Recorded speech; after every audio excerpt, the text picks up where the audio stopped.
spent my first 15 years trying to get out of the woods because I thought it was horrible. And I spent the next 20 years trying to get back.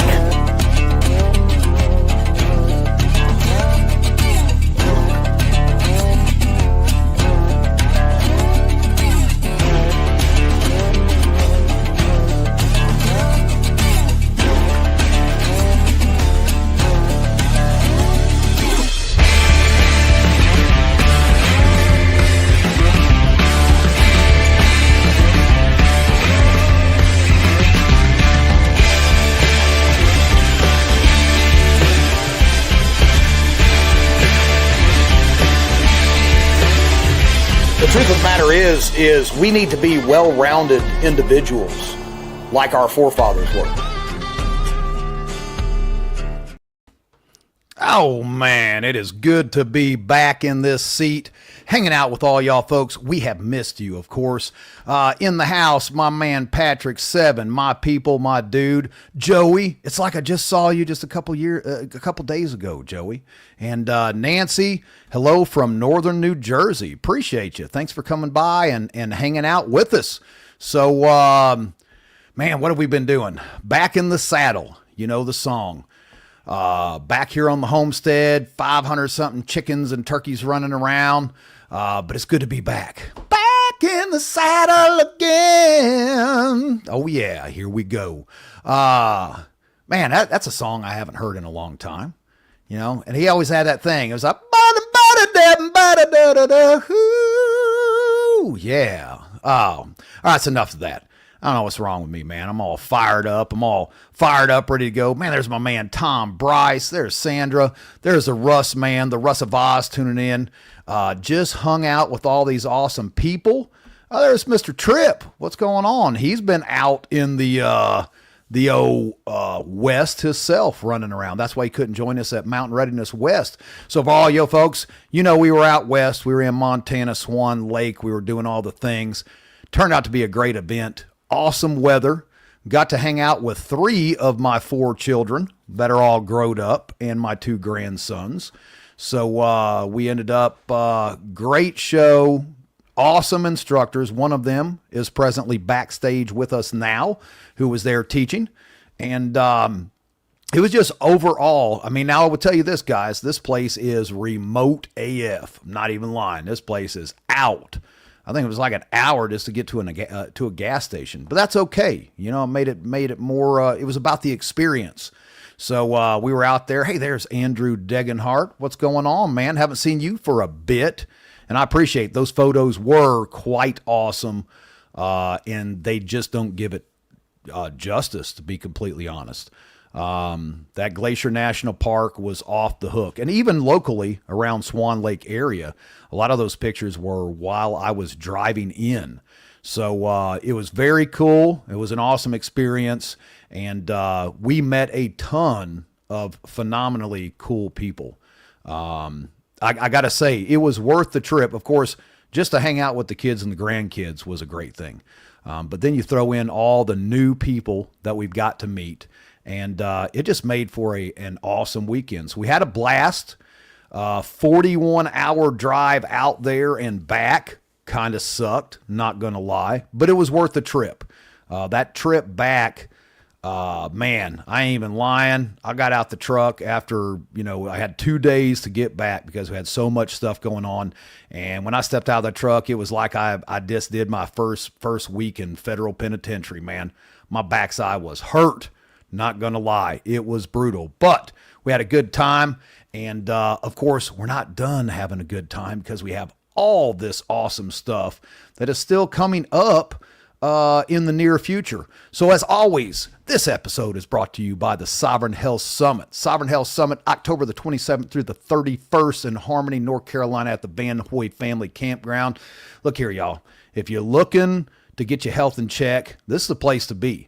And here's the cool part, is that if you are going to attend the Sovereign Health Summit, then we are going to comp you 100% free, exception of the camping, for Fallout. All right. It's free. You can actually go to Mountain Readiness, scroll down to the Fallout, which Fallout, of course, is October the 25th through the 31st. And there is a spot on there that says, basically Sovereign Health Summit free ticket. All you have to do is click that, get your ticket. When you come to Mountain Readiness Fallout, you'll present that to us. We'll verify that you got your ticket to the Sovereign Health Summit, and bam, you're covered. Zero, no charge whatsoever. So think about that. We just want you guys to have the full spectrum of what we are offering here. But that week with the Sovereign Health Summit is going to be off the hook. If you've not scanned that code yet, get on there and check these speakers out, because we're not just delving into the realm of circadian health, alternative health, things like this. We've got like Matt with Cultivate Elevate. We've got Dr. Henry Ely. We've got AJ Richards from The Farm, which is out there in the West as well, right out there in Montana, who is fighting for food sovereignty. He is in DC every other week, out there with RFK, all these guys, trying to make sure that the beef industry, all right, is sustained, because it's not. We don't have enough food. All right. That's where we're at in the world. And so people like this, man, people like this that are coming to this event to speak and to teach, this is what really moves the needle, not only just for your health, but it moves the needle for all these other things. AJ focuses on, he started an app called From the Farm. And it basically, you can get on this app and it gives you all of your local producers to your area. So you can say, man, I'm tired of shopping at this chain store, this big chain store who wants to feed me lab grown meat that's been cultured with human cancer cells, and puts you in touch with your local farmer, man. Know your food, support local. This is what this event is about. It's about survival. It's about sovereignty. It's about self-reliance, and you can do them both. And one of them you don't even have to pay a dime for if you do the other. So that's what we got right there. What else do we have here? Comments. Tom, my man Tom. Yep, Joey. Everybody's in here. Guys, if you have questions tonight, let's do hashtag Bill. I don't have it up on the screen because the Russ man is still on vacation, cruising around the United States, having a good time, drinking really fine bourbon with our man Tom Bryce out there. And I will tell you, Tom knows how to party, man. Tom knows how to party. Just going to tell you that right now. The guy, the double bourbon, I'm here to tell you, is on point. So, but don't hang out with them old guys too much, man. You can't hang with them if you're a young pup. So appreciate all you guys in the house. What else did we have? I think that was it. I believe that was all we had for tonight. Yeah, Sovereign Health Summit, Fallout coming up. An awesome time cruising all over the place. And now we're back here. So doing the things. We've got a bunch of chickens to process tomorrow. Any of y'all feel the need to get your hands up the backside of a chicken, man, hit us up. Hit us up. Come on over tomorrow. We got 100 of them we got to knock out. And you know as well as I do, if you ain't doing the things, right, you're not really getting prepared. So you got to get your hands dirty sometimes. What else here? So he's a party animal. Yes, he is, man. Tom and Russ both, man. You got to watch those guys. They'll put you in a bad spot if you don't watch it. So yes, use Bill. Thank you. So hashtag Bill for questions tonight. But let's get this party started, man. I'm going to bring this guy out here. This is Bill Reese, Instinctive Survivalist. Has an awesome YouTube as well. And isn't just like the run-of-the-mill videos like sometimes I post, just some stupid crap just to keep the algorithm rolling. We actually have every one of the videos that I've watched thus far on YouTube that you put out, Bill, has some actual value to it. You try to push something for people to learn. So first, welcome to the show tonight, Bill. I appreciate you being a part of this, man. I appreciate you having me, T. It's definitely a pleasure. Thank you. Absolutely, man. And so, guys, scan that QR code and give Bill some love over there on his YouTube channel. Now, you're on Facebook as well and Instagram, I think. That's but correct. most of your videos is going up on YouTube, correct? Correct. Yeah, that's the main hub for everything. Exactly. And it's good stuff, guys. So click that thing right there and like, share, subscribe, all that stuff. You're actually going to get some schooling. So I always do an intro, and this is the only thing that I write down so I don't screw it all up. But Bill Reese, instinctive survivalist, raised in the eastern woodlands, and I guess it's not South Georgia. It was actually Bama that you were raised, and you just drifted in to the Georgia swamp area. Bill has turned a lifetime of wilderness experience into a passion for teaching survival, emergency medicine, and preparedness. Today, he shares those skills from Montana through classes and his YouTube channel, Instinct Survivalist Wilderness Skills. Welcome to the show. I always wanted to say that. Like, I watched Sean Ryan, and he's like, welcome to the show. Welcome to the show. Sitting around there with all of his bourbon and stuff up on the wall. But first off, Bill, for everybody here, some people like Joey here, she was at the thing. Patrick didn't make it. Shame on you, Patrick, but hopefully we'll see you in October. Some people haven't heard a lot about you. So let's start off with just kind of where you grew up and how you ended up where you're at today. Yeah. So it's kind of a crazy story, I guess. I started off in Japan. I was born in Tokyo, Japan. Wow. Okay. Want to be next to my mom. So then we flew over to Massachusetts and lived in Boston for a while, and then down to where home is, down in South Alabama. For those of you that know, it's Phoenix City, Alabama. So Fort Benning is where it's at.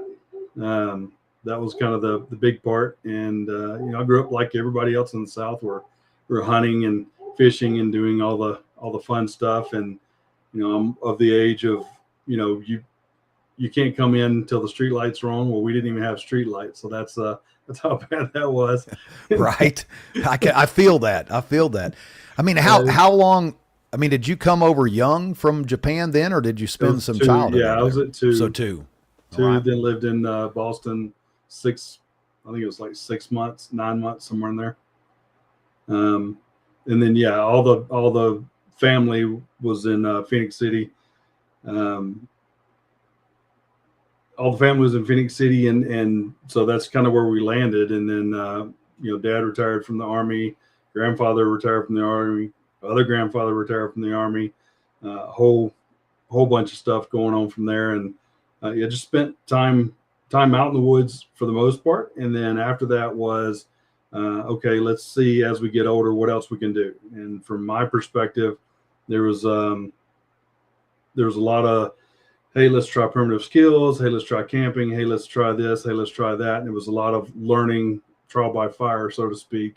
And then a lot of people ask where the name came from, Instinct Survivalist. And that actually comes down to a story where we pulled into the swamps. We had family farmland down in Blakely, Georgia. And part of it was on the swamp. And long story short, I'll try to make it kind of brief, is got to the point where we were supposed to get out and hunt. Dad always made this thing of when we stop, you get out, let's go. And apparently that day he had his fill, and he got out and went, and I was still in the truck, couldn't find him. Got out of the truck, started looking for him. Probably about 10, 12 years old, somewhere in there. Went hunting around, looking around and everything. And I was like, you know what? I'm just going to do what I knew, right? Which was, I'm looking at footprints. I'm looking at, at markings. I'm looking at different signs of tracking. And then realized that he'd gone actually through the swamp. So I looked at swipe marks and foot or boot print marks across the top of some stumps and things of that nature. I don't know, about an hour later, I came out on the other side of the swamp, and I was probably about 20 feet away from him. And he looks at me just kind of, baffled. And he goes, "How did you do that?" So just use my instincts, Dad. That's it. You sure he didn't just wander off and leave you there by yourself on purpose? Because that's how my old man was. You know, he was that's the debate, right? He was that sink or swim guy. He's like, oh, you want to learn how to swim, son? Bam, threw on the water. Come on, paddle. Keep on paddling, boy. You ain't gonna make it. You know, you ain't gonna make it. Put some dimes in your pocket next time, bud. That's it. That's the thing. I don't know. I don't know. And every time I ask him about it, he goes, I don't remember any of that. I'm like, okay. So, of course not. That's how it works. What does survival look like compared to the swamps to where you're at currently in Montana? Because man, that's a 180 degree in the opposite direction. It is. I mean, I always wanted to get out here to Montana because of books that I read my grandfather would put aside or whatever. And so I guess the difference is I could walk around, knew to look for snakes, knew to look for, different materials, different trees. I will say the fat wood from a tree out of Georgia is a lot different than the fat wood out of trees from here. It's much better in Georgia. Much better in Georgia. Yeah. I didn't test much of that, but I hear so. I was just carving up a bunch of pine here in the yard. We're clearing silvo pasture here for some more of the chickens and the goats, and it's not even season for it. And I cut that thing down, and there's just sap pouring out of these trees. So, and I know there in Montana, man, the dry, I mean, it's not a lot of humidity per se, but it is just dry heat. And even the grass, man, it just, I can see where the wildfires come into play out there quite frequently. Well, you experienced a lot of it this weekend when we were out at Mountain Readiness. It was hot, and I'm saying Montana hot. You do 96 degrees, 98 degrees in Georgia or anywhere in the Southeast, you're done. You forget it. Oh, man. At least shade tree here exists. Yes. And at night now, which could be a two-edged sword too, because at night, I mean, there was a couple nights we hit like 40 degrees there. And so it went from like 97 degrees to 6 hours later, it's 40 degrees out, and so another month, I'm going to assume that, 80 degrees is going to turn into freezing. And that could put you in a real bad spot too if you're not prepared for it. It'll get close. In fact, outside today and yesterday, we were in the 70s, and woke up this morning at 42. So not too bad. But guess what? Tomorrow we're back at 91. So right, right. Okay. The sleeping was phenomenal, though. I will say that. Hot all day and then lay down, and then it's just I'll snuggle up in the sleeping bag, and I was in heaven, man. That's 40, 50 degrees for night is where my happy spot is. So, but let's get back to it. So south, Alabama, South Georgia, which we had that conversation off camera here. Y'all, if you've never been down to like South Georgia, Alabama line, that is a different type of hot. And I've lived in Louisiana. I've got family all on my mother's side, Pineville, Alexandria, South Georgia, Alabama. That's the worst. Like I've never been in a hotter place.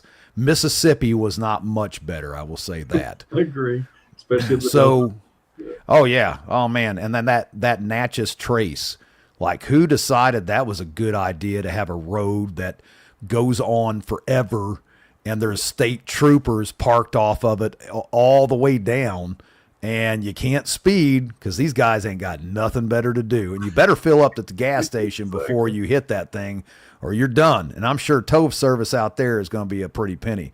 But, so you're down there in that area. So you're getting into the survival skills. Your dad left you out there by yourself just to see how you'd go, because I'm going with that. I think that's how that went down. I can probably roll that way, no problem. So let's talk about what happened from there, and then kind of how did you as far as your job, like what has been your livelihood as you've went through this transition to where you're at now. Yeah, so I guess we'll start with that. Is for a while I was working for a utilities company. So down there it was United Cities Gas. They got bought out and things like that. And I was doing engineering work. Worked in the field for a while. So I was digging ditches, going in, dealing with pipes and natural gas pipes. Got pinned down a couple of times with heavy flames, just pinning me underneath the whole header and everything. And that was interesting. I didn't tell my wife about that until way long time later. Yeah, leave that part out. Exactly. And then somebody decided that they'd pay for me to go to school if I would move to Atlanta, because that was the thing to do. But they would not just pay for me to go to school, but they would also double my salary. And at that point, I had a brand new kid, and I'm like, wait, like for real? So I did. Lived in Richardson, Texas for 9 months to go to school, and then stayed in Atlanta, worked there, and then every place after that just kept doubling salary. So that was good. So my livelihood has been in technology for a long time. Still is kind of. I work now for a security platform, video security platform, where we're actually the manufacturer of this video security system. And before I got to this, though, that's kind of the transition was I lost my job, corporate America. They like to do reduction in forces. I got caught up in one after missing 22 of them. So that was, good. But then got caught up with one in 2024. Luckily, I was working part-time at a hospital here in Montana, and I was doing security work as well as being an EMT. And just went and said, okay, well, I guess that's full-time job now. And so I picked up every shift I could just to make sure that family was fed, make sure the bills were paid, make sure I was doing, what needed to be done. We'll just say that it took a toll on me, but it gave me a lot of experience. So I was, hands-on with all of the emergency stuff. I dealt with the traumas. We were a level 1 trauma center. And so they would fly in, bring life flights in. We had one from Swan Lake before I left that they helicoptered them in. We'd go and unload them, bring them into the emergency room, deal with whatever the trauma is. If something didn't need to be done on the way from the helipad down into the trauma bay, then good. But if it did, then we were on staff to not just escort and be security, but also to deal with it from an EMT perspective. So it was a lot of hands-on stuff, and a lot of things that a lot of people be like, no, I don't want to see that. So. Right. I was a firefighter for almost 5 years, and it takes a different type of person to deal with some of the stuff that you see. There's no doubt. It's a different world. I loved it though. I loved working with fire and rescue. We did a lot of heavy extrication where we lived. I was outside of Fort Wayne, Indiana, and it was awesome because our department was all of the captains and chief and everybody were all full-time firefighters for Fort Wayne. So we were getting a very next level training compared to most, volunteer departments. And so, but it was awesome. It takes you got to have a little bit of inner fortitude some days when you see that kind of stuff, but you get used to it. I mean, I wouldn't say you get used to it, but you learn to cope with it, for the most part. Man, can I pick your brain a little bit, Bill? Because Sure. You being in the technology and saying in the security camera realm, like, where are we at with these flock camera stuff? I mean, what do you know about this stuff? I've got to ask because, man, I hear so much stuff about driving under them, and it's sucking up all my text messages and, pulling stuff off the car and analyzing, actually doing a profile of the vehicle. I mean, how deep is the rabbit hole on this flock camera technology stuff? So it's funny, it's now hit big. And so we hear a lot about it, but it was before I left Atlanta, 8 years ago, Gwinnett County or Cobb County, actually had cameras that could shoot through the garage door, read your tag, and see whether it was legit or not. And so Hold up, and this was 8 years ago? This was 8 years ago. And it could go through the garage door. It could go through the garage door. It would actually, it could actually go in and tell you all the thermal mass that's inside the house. It could tell you where the hot spots were, and they were using it for meth houses and things like that as well. So I mean, yeah, that was 8 I mean, years how ago. is it? I gotta ask, because man, Bill, I am a freaking Neanderthal, bro. Like when it comes to technology, it took me 4 years just to be able to do this right here, and it's just clicking buttons. I mean, it's not even that hard, you know. So when when you had your mic muted off camera, I was like, oh no, I don't even know what to tell Bill. We're screwed. You know what I mean? That's where I'm at with technology. But I mean, how are they reading through a freaking garage door? How does that even work? So it depends on the chip that's in there. So everybody knows that you got to have a computer chip to do something. In that chip, I agree with that. I agree, Russ, right man. Oh, and that's actually Teresa. I agree, Teresa and Russ. So totally agree. That's right. Yeah. So there's that.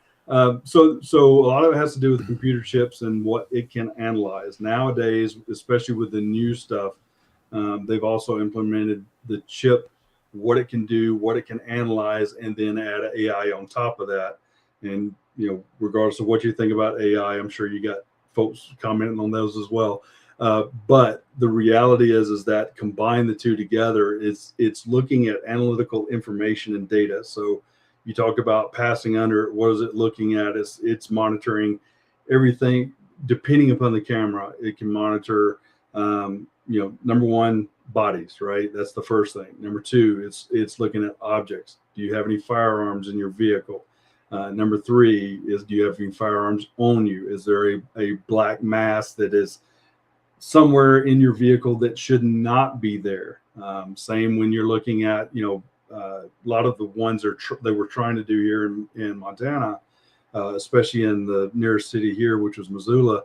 They actually turned them on and was going to be able to spot through backpacks unless you had, a shielded backpack. And I know that Brian was actually talking about those at Mountain Readiness West. He was talking about, no, this is a shield. No big deal. Line your stuff with aluminum foil. That'll help. But right. Yeah, there's some things they're trying to get through and get done. So, I heard it's been quite a while back, and I don't want to take away from speaking with you, but because you live in this realm and there's so much stuff out here on the internet, you know how this goes, it's always, 500 different stories, and who knows anymore right. With the way the AI controls everything of YouTube and Facebook and all this stuff, I've been seeing videos I've watched and halfway through it, I'm like, this isn't a real person. It's getting so hard. I don't even know who's real people anymore or not, And so, but I was reading something here. It's been a good year or so ago, and they were talking about how Wi-Fi, they were utilizing Wi-Fi to actually give three-dimensional layout of interiors of like your home, things of that nature, and of course utilizing it also for voice, to where they could actually hear and see everything within the home or building if it had Wi-Fi that was being utilized. I mean, is that accurate, one? And is that how that camera could see a license plate inside a garage through a door? So I don't know. I'm going to give you the short answer of I don't know. I don't think that too far out of a realm, but that is one of the reasons why when I talk to people about their Wi-Fi and Wi-Fi setups, I'm like, make sure the passwords are set, make sure you've got them double set, the whole 9 yards. Don't go through and just say, okay, I've got a router now. Let me turn that on and be done. Same with Starlink Minis, the list goes on. Make sure you put your passwords in there. I don't know to the level or to the depth in which that plays, if you will. I don't think it's far-fetched though. Let me ask you this, as far as, because when I do these events, when I first started Mountain Readiness, I was like, yes, I'm going to learn so much from all these awesome people. And I don't, just clean toilets and stuff. So I have to do stuff like this afterwards to actually catch up on any of these classes. So I didn't catch that class with Brian. And the sad part is we talking about Brian Duff with Mind for Survival? Is that who you're talking, or who did that class? I can't remember. It was the Survival BSO. Is it Brian? Oh yeah, Brian Loftus. Brian Loftus. I think it is. Gotcha. So I mean, what would be the best thing to use to shield? I mean, aluminum foil, yeah, but not so much. That'd make you look completely batshit crazy. I mean, with well, aluminum all over the top of my car, and you know.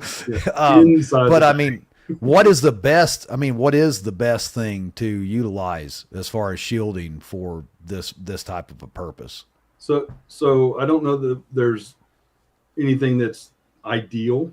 I would say, you know, if we're looking at anything from an aluminum sheet, a lot of folks are actually using, the name escapes me. It's the silver insulation that you can actually put as a reflector in your car window. Like the bubble stuff has the foil on both sides with the little bubble wrap thing in it. Oh, okay. You can use that because it reflects off. It's not a, I'll say I saw aluminum foil. I didn't read the rest of it. He was talking about aluminum foil hats here for sure. You got to watch these guys, man. We got a rowdy crowd that comes in here at any given time. There's a video. I could say there's probably a video online that actually has a guy wearing a tinfoil hat. I'm just saying. Oh yeah, they're around. Well, no, yeah, I mean, I can just see me, the whole inside of my truck. I just aluminum everywhere, and then just have a little slit cut out. It looks like a gun port or something where I can drive. I'm sure that'd go over good. Mad Max with aluminum. It's great. So, you know, just to wrap up on the flock camera thing. So this thing, you know, is just basically you're pretty much so screwed. It's analyzing everything that is visible, and some things doesn't even have to be visible because it's actually seeing through it. Right. That's the unfortunate part about it, and that's one of the reasons why there's such a anti-flock camera group out there. I don't blame them. I'm with them. 100% with them. Amen to that. And then that's why a lot of the cities, they're taking and saying, wait. They're pulling them down because not only are they doing that, but they're using that information for their own personal gain versus what it was meant for. And a lot of other people are going, wait a minute, how is it getting all this other information? So same questions you were asking, T, is how is it getting all this other information? How's it doing this? And the folks at Flock know, but not everybody else. Right. Yeah, that third party company. That's just looking at everybody's stuff. You know, I was watching a thing over in China, and it was very interesting and very scary because this has been a couple years ago. This gentleman, he worked for a newspaper. He messed up and did an article on some politician over there that made him upset. And the next thing you know, his credit card was locked. His accounts were locked. Everything was shut down. This guy could not even purchase a ticket for a bus ride or a train ride. Like, he's literally homeless, no car, no house, no money, panhandling. And the guy, you know, he just spoke the truth, or not to just say the truth, but he expressed his freedom of speech, and that don't happen in communist China. And so, but he was even talking about how they will post your picture. If you get caught jaywalking over in China, he was saying that they will post your picture. They've got these big LCD screens all over the neighborhoods and stuff. They will post you up and basically shame you to your neighborhood, so all your neighbors know you got in trouble. And he was saying that the cameras, you know, facial recognition is just a small part of it, that it's body recognition. And so even if you're wearing a disguise or anything, if you walk with a limp, it knows it's you. Yeah. You know, and I was like, well, that sucks. You know, I thought I could just shave this beard off and I'd be incognito, but it appears that's part, not. It's looking at this part, looking where the frame is. Yeah. Yeah, that's nuts, man. That's nuts. What does Sandra say? Get aluminum at the pet store for free. How do you get that? Oh, for the fish to throw away? I don't know. I'm not going to do the aluminum thing. I think I'm going to go for a different route here. I also was seeing some things with what do they call them, where you put your phone into them, the little bags. Bags. Yeah, and but now they're talking about rolling out. There you go. Well, now that you're talking about getting ready to start rolling out 6G, and I'm hearing that 6G is so strong that everything that we currently have on the market is going to have to be upgraded in order to shield everything off. So, I mean, what do you is that accurate? I don't know. That's one I have not gone deep enough with 6G yet. I do remember when we switched over to 5G, just the things that had to change for that. So again, is it far-fetched? Probably not. Right. Faraday bag. Thanks, there we go. Thank you, Patrick. Man, Patrick knows everything, man. Yeah, he said you should put a AR 500 steel plate in your bag. I would, and you should. But then it makes me tired when I walk for long distances, So I've actually I've got some of them soft armor slip-in pads that seems to hold up. And what did Limey say? Wear a burqa? Maybe. I don't know how that would actually look. I know Patrick had a question up here. Where did it go? I miss Russ, man, because he always flags these for me. There we go. Bill, do you ever mess with pen testing equipment and gadgets? I've been using a Marauder built on, I have no idea what your Ward Drive flock. What? No. I don't even know what that means. No, I actually have people that do that for me. I don't do it. That's the spirit. No, you got to just have the right friends. That does that behind the scenes in our engineering group that does that at the company I work with. And then he also asked if you were on Twitter, and you're on X, aren't you? Yeah, because you just iSurvivalist. Yep, iSurvivalist, Patrick. Yep. And if you check out my post I did this morning for tonight's live, he reshared that thing and posted up too. Yep. So you can find him right there. Jump on. We got a bunch of X people out here, X/Twitter, whatever we're gonna call it. That's where I started. Yeah. I'm back on it, so that's good. Yeah, I just got on X, and I'm on TikTok, I'm on Facebook and Instagram and this and that, and it's just, and you got to post on this one a certain way and this one on that, and YouTube it's a certain film, and it just drives me nuts. And so I got on X about 6-8 months ago. Man, I still have not figured out how to use X. People will comment like Patrick all the time. He'll make a comment, and for some reason I can't click and see the comment. You just see the original post. You just see this random comment, and I'll be like, I have no idea what this guy's talking about, man. I'm still struggling, guys. So if I don't always shout out back to you, it's because I just don't know. And we have the lovely Jax Janega in the house. Jax, what's up? Thought you could swing by Mountain Readiness West. That's right. Give her a hard time, Bill, because she told me the same thing, and then I threw it out there to all the different people. The grapevine she was. Yeah, and then I called her on my way back. I was like, Jax, you were very missed. Everybody was super excited to see you, and you were a no-show. So, but remember also though that this October, for all you guys who didn't get your Jax fix, she'll be there at Mountain Readiness Fallout teaching, and she's actually going to be putting together some sweet classes we just talked about last night. It's going to be cool. So make sure, wait a second, I hit the wrong one. There we go. Sorry I couldn't make it. I'm actually in Montana down by the river now. Well, you could at least swing by and say hi to Reese. You didn't say hi to us. Yeah, you didn't say hi to us, but you at least, say hi to Reese since you're there. So, and we got Karen Weatherman in the house. How are you doing, Karen? Glad you could jump in with us. Enjoyed hanging out with your son, the Angry American, for anybody who didn't know who that was. I'm sure most do. So let's get back to it. We got into the weeds all over the place, man. Tinfoil and all kinds of craziness. So you did the things. You traveled around. It sounds like the same as me. You have some gypsy blood. State to state. You even popped up Atlanta, so you're living in Atlanta, and then you're back and forth to Japan. So how did we end up kind of where we're at today? Yeah, it was one of those things where we were looking in North Georgia, North Alabama for some property. Definitely the mountains. Period. We're not. I like the ocean, but that's just not me. No. And so we were looking and looking and looking, and I grew up reading Louis L'Amour, books about trappers, reading awesome. books about the West, and it was one of those that as a kid I always wanted to come out to Montana. So flippantly with my wife, I said, well, we could always move to Montana. And she goes, no. I went, oh, okay.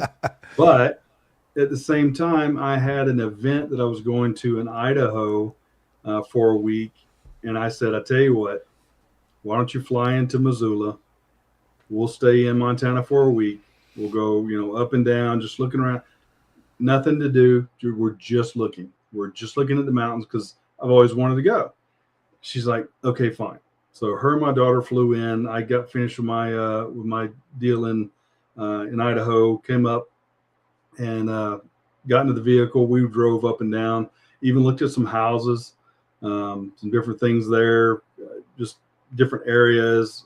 Love the upper northwest part. And then we were like, okay, trip's over. So we get back in the Jeep and driving back to Atlanta, and we're not even, I'll just put it in distance wise, from Missoula to Bozeman's 3 hours. Butte is in the middle of that. We weren't even to Butte.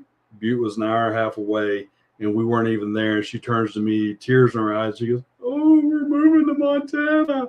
And I stopped the vehicle. I said, don't toy with me. She goes, yes, done. Bam. So we spent a year getting stuff ready back in Georgia, and then literally put everything we had in a U-Haul and drove up. No place to live, no place to stay, because you can't rent or buy without having eyes on in Montana. And gotcha. I'm like, okay, so we drove up. We stayed at the My Place Hotel for extended stay. We were there for 2 weeks. 1 week of that, I was back in DC because I was dealing with federal contracts for the company I was working for. And you're spot on there. Northwest Montana is absolutely gorgeous. But I was back in DC and was dealing with federal contracts. I get a call, and she goes, I think I found a place for us to live. It's a rental. I'm like, okay, cool. So I flew home, met the guy, didn't even go back to the hotel, passed the hotel, came to the property I'm at right now, and met the guy, and he was like, yep, you're going to move in. And I went, wait, dude, I haven't even looked at the place. He goes, you're moving in. And I went, buddy, I don't know you. I don't know anything. Let me look. And so he took me as a tour around, but he stopped before we got into the house. We stopped at the edge of the driveway and looked down the property. It's about 2 acres worth of property, and flat out, it's on the river, on the Blackfoot River. Just beautiful. Did a 360 turn, and it was, you got Rattlesnake Wilderness on one side, Lolo National Forest on the other side, the river in the middle, and then us and a couple of neighbors. And I'm like, yeah, okay, we're there. And right. And there's nothing wrong with having an abundance of apex predators, Doug. No. We have quite a few of those around myself here. Yeah. Yeah. Nothing wrong with that. So, so let's talk about some of the classes and the things that you teach, because, of course, our mutual acquaintance, our friend there, Mark DeJean with Off-Grid Medic, introduced us, and big thanks to you. Mark was supposed to be tuning in. Maybe he's not. Maybe he's just not chatting. So throw us a comment up there if you're out there in the comments there, Mark, in social media land. But it was awesome that he introduced us. But you learned a lot of medical. You were taking classes from Mark. Is that correct? And then kind of was like, man, maybe I can do this as well. Is that how that went down? He kind of tailored what I already knew. So my mom was a nurse, and as a single mom, the only study partner she had was me. So I was her study partner, and that's where I started learning. Grew up doing, football manager. I'm tending to sprains, strains, breaks, things like that as I was growing up. Ended up coaching soccer. There he is. There he is, the man. Thanks for jumping on there, Mr. Mark. Ended up coaching soccer, coaching softball, and dealing with the medical emergencies there. And the softball was a bunch of girls, so we had extra emergencies that, Right. the extra emergencies. But one of them was girl slid into second base and literally took and dislocated everything. So her ankle popped out, turned sideways, a lot of fun stuff. And so I had to deal with that. Now fast forward into the realm of off-grid medic. I came up and I said, hey, look, you're teaching this class. I'd like to attend. What do you need from me? He says, nothing. It's like, cool. Well, other than to pay. It's Jenny. Hey, Jenny. So took the WFA class and I went, you got something more? Because this is kind of basic. And he goes, well, yeah, I'm teaching a wilderness first responder class. You want to take that? And I was like, yeah, absolutely. So I took that class and I went, yeah, there's got to be more to this. He goes, then get your EMT. And I went, oh yeah, that's not going to happen. I'm not riding in the back of an ambulance. Not going to happen. Not no way, not no how. I said, what if I just helped you teach? He was like, okay, we can do that. Well, help teach in Georgia and over in South Carolina and all. Got over to Montana and I went, no, there's got to be more. And he goes, then get your EMT. I was like, okay. So I did. Then I worked for the hospital and then started studying even deeper to try to get into the wilderness medicine from an EMT perspective, and just kind of went from there. So that is, yes, I credit Mark to pushing my butt. I'll use that word to the direction that I'm in. So that's not a bad thing. Now you have a pretty wide range of classes that you're doing too, because you're doing wilderness first aid, wilderness skills. I mean, what's kind of your specialty niche that you teach? I think I'll say the top two is wilderness skills. When we look at survival is probably the brand you put on survival and bushcraft. And then outside of that, it is wilderness medicine. It's being able to use sticks and string as opposed to using the big ambulance or the big, backpacks full of gear. That's all this medical stuff that you don't need to carry or can't carry or what have you. I will say when I use some of those thought patterns with some of the classes that we had this past weekend, it was you could see the faces light up. It was like, wait, what now? You can do that? Yes, you can do that. Because I go out, I carry very minimal gear. It fits, in a pack like this for me and a pack like this for everybody else. And I'm there. That's it. I'm done. I'll save your butt the best I can. So, right. Well, it doesn't have to look pretty. It just has to work. No. Right. So, I know you get into the, for lack of better terms, bushcraft and survival and things like that. But, I think people confuse those two, they try to combine them. And to me, I feel like there's a huge difference between bushcraft and survival. Like, Agreed. I mean, would you agree with that? I mean, agree. Give us the example. For me, like rubbing sticks together, like that's like you're in a really bad place if you got to that point in your survival time. I mean, what's your thoughts on that?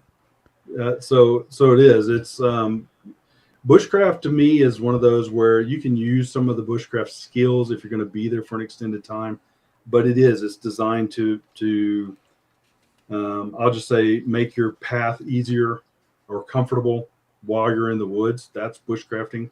Survival is, hey man, I got nothing, or I'm at a loss, or I'm lost and I don't know what to do, where to go, how to do. I'm going to die right here. That's the main difference in my opinion. One extends your life and one is I'm going to die. Right. Yeah. And then rubbing sticks together, if you're that point, you're probably going to die, by the way, guys. Well, unless you're in the fire class that I taught. Now that well, I just talked about that, Bill. I missed it. I Yeah. missed that class. So I'm actually Mark is talking about doing a class out here after we wrap up these events, doing one of those, 5 or 7 day gigs, Wilderness first responder. yeah, bring the chopper in and the whole bit. Yeah. And I was like, man, I'm there. Like, I can do that. I don't know about driving 41 hours back out that direction, but that's in my backyard. So Yeah, I might have to check that out as well. Gear wise, like, what are you packing out there with you? I mean, how much, man, when it comes to medical, I've got tons of IFAKs and, I even have a suture stapler. I probably shouldn't use it, to be completely honest. It's better to have it and not need it. But at the same time, I would never staple someone up unless it was just really, really necessary. But, what is kind of your go-to pack? That kit that you're talking about, what does that consist of? So it is. I had to relearn what a SAM splint does when I was working at the hospital because I don't carry one, and I got a lot of flack for that when I did the splints class. They're like, "Wait a minute, you don't carry a SAM splint, but you have 4," and I'm like, "Yeah, there's a difference." So no, I do not carry a SAM splint. However, I do carry my knife. Of course, I carry 2 tourniquets. While you can go in and make one, you can make a makeshift one. The problem is that takes time, takes resources. If I have a tourniquet, it doesn't weigh that much, and I know it's good gear. It's going to work. So that's one of my, if I'm going to purchase a piece of gear, it's going to be that. And then my knife. Those are the 2 main things. But in my kit, I usually carry the 1-inch Gorilla duct tape. I'll stop reading. Yeah, don't read. I have to throw these up. It is when you do a few hundred of these, Yeah. Bill, it gets way easier, but it is big distracting. Carrying a big Stokes basket and stuff. So those are the main ones. Again, I'll carry 4x4 galls, usually 2 packs of that, 2 packs of 2x2 galls, and then 3 or 4 packs of rolled galls. Outside of that, not too much different. I don't carry anything majorly extra. I'm trying to think deep into my brain, but I don't think I carry anything extra other than that. An OPA. I carry an oral pharyngeal airway because I know how to use it. That's the different part. Right. So if I have to deal with airway, then I do throw that in there. But it's a piece of plastic that's this long, and it doesn't weigh anything. Right. So that, and then My shamog. wife explained those to me. Yeah, and a shamog. Now that's shamog and duck and the Gorilla tape. Yeah. That there is, man, you can fix a lot of stuff with those 2 items. Between that and then another probably about 100 foot of paracord. Yeah. Oh yeah, paracord as well. Paracord. Now my wife, she was 3-time combat vet. She did 2 Purple Hearts, Afghanistan, Iraq, Kuwait, 8 years in the desert, did 6 years LEO, and then 2 years as a magistrate. And then she finally, I was like, man, 10 back surgeries later, it's time for you to quit fighting bad guys, So now she wrangles chickens and turkeys and stuff. So, but she was talking about the airway tube, and I was like, man, how you put this thing in? She's like, man, you just slobber on it and shove it down in there. And I was like, what, are you serious? She's like, look, you're in a combat zone. My spit is the last thing you need to be worrying about. And so, I know that's not the correct way, but overseas deployed, I guess that's how that went down. Yeah, I was fixed to say, I think there's somebody that's listening that would actually probably agree with that as well. Yeah. She's done that quite a few times, from my understanding, over the years. When you have let's say you have a student show up and you strip all their gear away. What is like the first 3 things that you're going to focus on with that student in this, because really it doesn't have to be a medical class or anything, because medical is survival. Survival is medical, right? You got to have it all the things if you're trying to survive. So we're saying survival wise, what would be like the top 3 things that you'd really want to drive? You got one day just to drive it into them. What would those 3 things be to get them where they, I mean, not where they needed to be, but, to get them started? Yeah, I think the biggest thing, and I've thought about this a lot this past weekend, and then I had a couple of conversations after the fact as well. And it's taking and thinking outside the box. It is, okay, you don't have your kit now what, right? How would you do this? And trying to get them to change the mindset and try to flip the script on them, if you will, to think in a different fashion. One of the ways that we do that in a lot of the classes, and I did this past weekend, is, okay, you don't have this, now what? And the eyes were like, well, what do you mean now what? I took away the SAM splints as an example, and they're like, well, I don't know how to do that. Well, let me show you. And then they were, the thought was, wait a minute, hold on. You don't have to have a SAM splint? I went, I don't have to have a SAM splint. No. If you want to carry one, knock yourself out. Right. But that doesn't mean I don't have them. And that's the thing, is being able to utilize what you have. That's the second part. It's not just being able to think outside of the box, but it's, with what you have, can you use it? Do you know what you're doing when you have that gear, whatever that gear is? Right. And a lot of the people we see or I deal with, especially when it does bridge the gap between survival and preparedness overall, and then transfer it over into medical, is they've got all this gear. It's still in cellophane. They have no idea. And I can't tell you. You're right. I'm like, you want to take that off and you start from there? Right. Okay. Yeah.